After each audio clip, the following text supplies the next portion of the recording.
Ek lees uit Spreuke 26 verse 1 tot 16.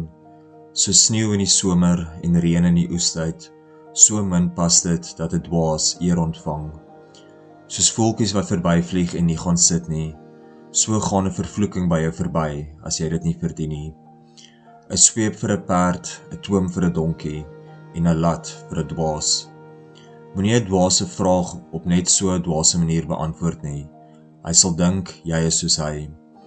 Beantwoord 'n dwaase vraag op net so 'n dwaase manier, anders dink hy het wysheid. As jy 'n dwaas met 'n boodskap stuur, kan jy net sowel nie 'n boodskap stuur nie en aanvaar dat daar moeilikheid kom. 'n Lam mens se bene hang nutteloos aan hom. Net so nutteloos is 'n spreek in die mond van 'n dwaas.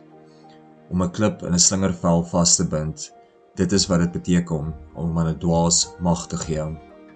'n Doring in 'n dronkman se hand, so is 'n spreek in die mond van 'n dwaas. 'n Boogskutter wat nie omgee wat hy raak skiet nie, so is iemand wat 'n dwaas of sommer 'n verbyganger hier. Soos 'n hond wat na sy braaksel toe terugkom, so is 'n dwaas wat dieselfde dwaasheid weer begaan. Jy sien self, vir iemand wat dink hy het wysheid in pag, is daar minder hoop as vir 'n dwaas. 'n Luiaard se verskoning is, daar is 'n leeu in die pad, daar's 'n leeu in die straat.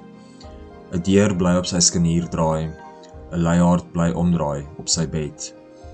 Die luiaard steek sy hand in die skottel, maar hy is te lui om dit terug te bring na sy mond toe. Die luiaard dink hy het meer wysheid as 7 mense wat verstandige antwoorde gee.